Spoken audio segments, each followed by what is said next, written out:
हाय।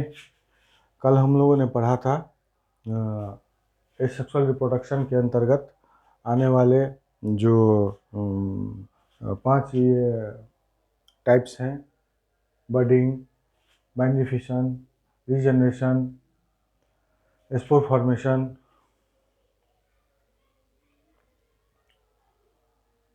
और फ्रेगमेंटेशन के अलावे एक ये रह गया था वेजिटेटिव प्रोपेगेशन। आज हम लोग वेजिटेटिव प्रोपेगेशन के बारे में पढ़ के जो सेक्सुअल उसमें छूटा हुआ था। रिप्रोडक्शन 2 टाइप का होता है, सेक्सुअल और एसेक्सुअल। तो हम लोग एसेक्सुअल को लेके आगे बढ़े थे, सेक्सुअल को अभी छोड़े थे, उसके बाद सेक्सुअल पढ़ेंगे। आप लोगों से अनुरोध है कि मेरे चैनल को जितना अधिक से अधिक हो सब्सक्राइब करें। चलिए ठीक है, तो अभी हम लोग पढ़ेंगे एक लास्ट टाइप था एसेक्सुअल रिप्रोडक्शन का, वेजिटेटिव प्रोपेगेशन। तो आप लोअर क्लास में ये पढ़ चुके हैं कि वेजिटेटिव पार्ट प्लांट के कौन कौन से होते हैं। वेजिटेटिव पार्ट होते हैं रूट, स्टेम एंड लीफ। जब रिप्रोडक्शन रूट, स्टेम और लीफ से होगा तो हम लोग उस टाइप के रिप्रोडक्शन को वेजिटेटिव रिप्रोडक्शन बोल सकते हैं, वेजिटेटिव प्रोपेगेशन बोलते हैं।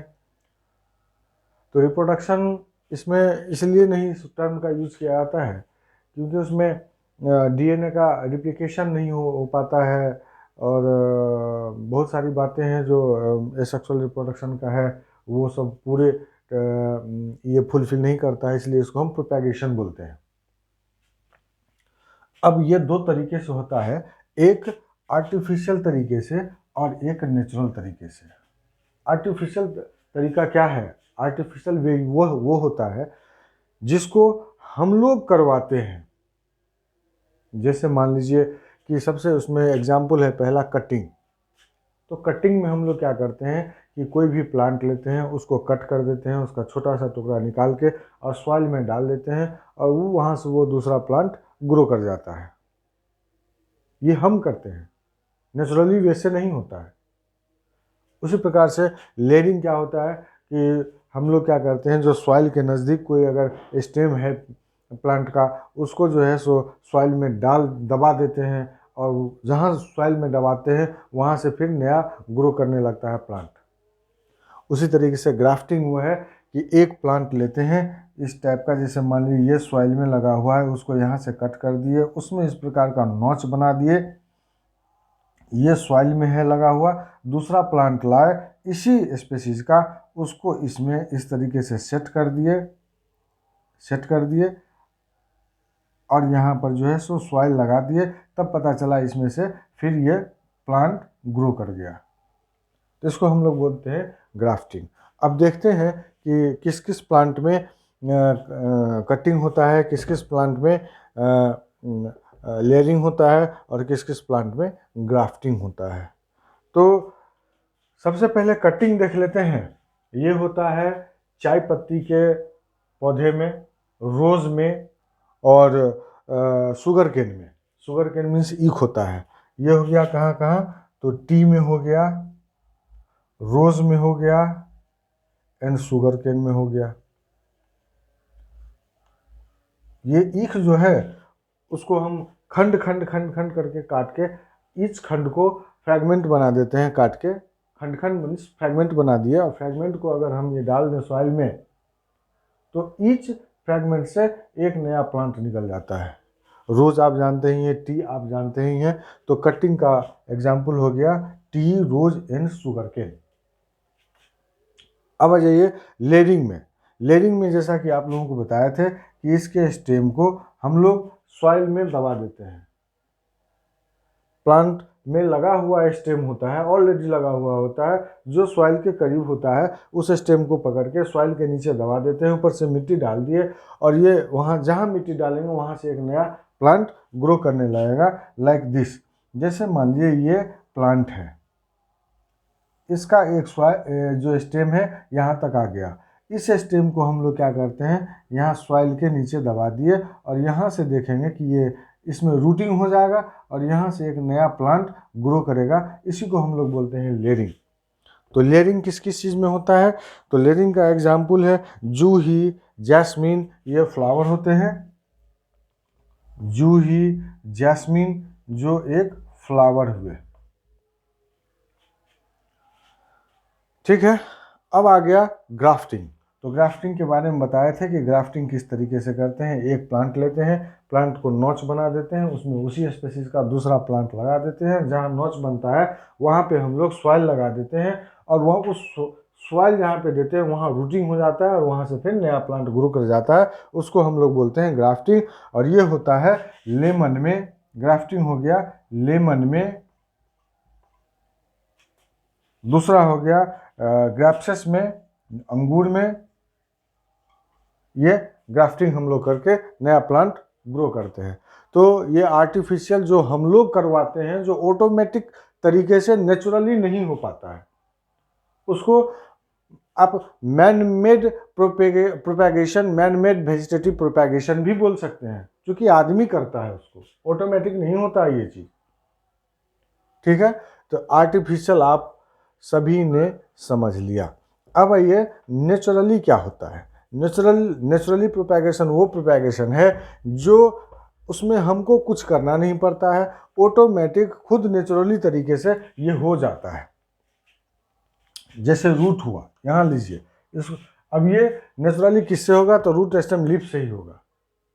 वहाँ भी वेजिटेटिव प्रोपेगेशन जो करते हैं, जिसमें अभी आर्टिफिशियल में बताए थे, तो वहाँ भी रूट स्टेम लीफ को ही हम लोग कट करते हैं, या लेयरिंग कर दिए, या फिर ग्राफ्टिंग कर दिए।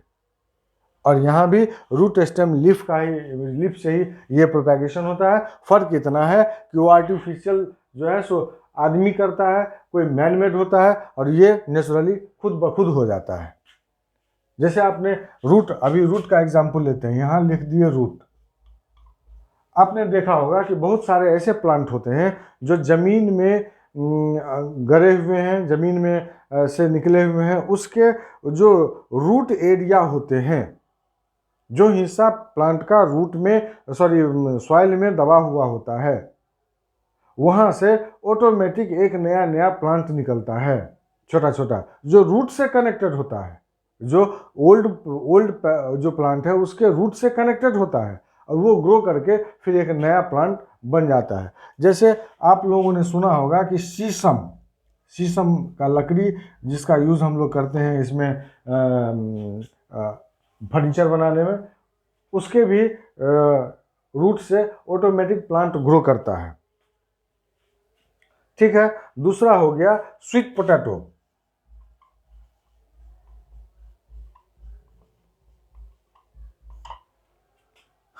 इसका जो प्लांट होता है वो, उसको नए प्लांट के लिए हमको कुछ करना नहीं पड़ता है। स्वीट पोटैटो के रूटिंग से खुद ब खुद एक नया प्लांट निकल जाता है। तो रूट का एग्जाम्पल जो भी देंगे वो आप समझ जाइए कि रूट, उसके रूट में से खुद ब खुद प्लांट ग्रो कर जाता है। ठीक है, तो स्वीट पोटैटो हो गया, डहलिया हो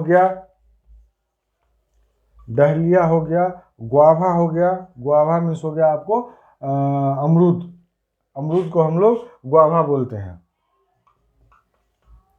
ठीक है, और भी बहुत सारे एग्जाम्पल है, लेकिन इतना ही हम दे दिए हैं। शीशम हो गया, स्वीट पोटैटो हो गया, डहलिया हो गया, गुआवा हो गया। इसमें रूट से खुद ब खुद नेचुरली वे में नया प्लांट ग्रो करता है। ये रूट से हो गया। अब आइए आप स्टेम से देख लीजिए, यहाँ स्टेम है, स्टेम को हम यहाँ लिखते हैं। जब किसी प्लांट के स्टेम से खुद ब खुद नया प्लांट, और नेचुरली वे में नया प्लांट ग्रो होगा, तो उसको हम लोग बोलते हैं ये वेजिटेटिव प्रोपेगेशन। किस टाइप का? तो नेचुरली टाइप का। इसमें नेचुरली निकलता है। जैसे पोटैटो हो गया, आप एक पोटैटो को रोपिए, ये जमीन में दीजिए, वहां से देखिएगा कि बहुत सारे पोटैटो निकल गए। दूसरा हो गया मनी प्लांट, जिसको बोलते हैं।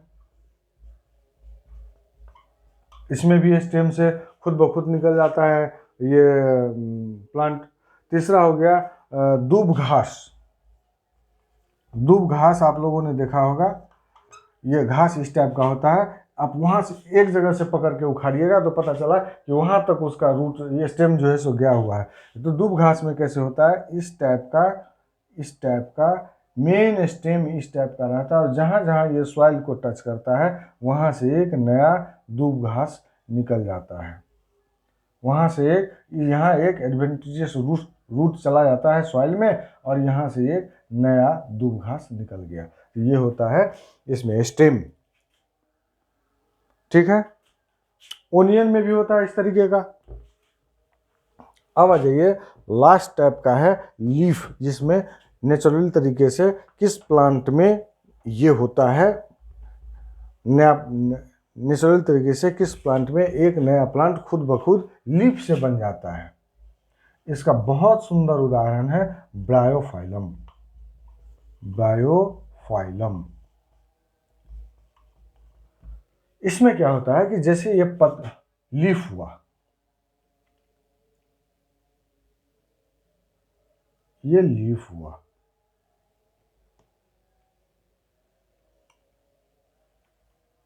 आप ये देख रहे हैं कि यहाँ नॉच बना हुआ है।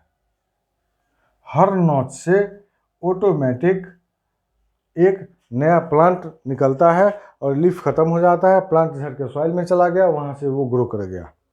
तो ये ब्रायोफाइलम में लीफ से होता है आपको ये प्लांट का ग्रोइंग।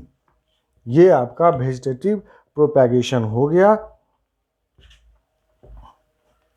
अब नेक्स्ट वीडियो में हम लोग पढ़ेंगे सेक्सुअल रिप्रोडक्शन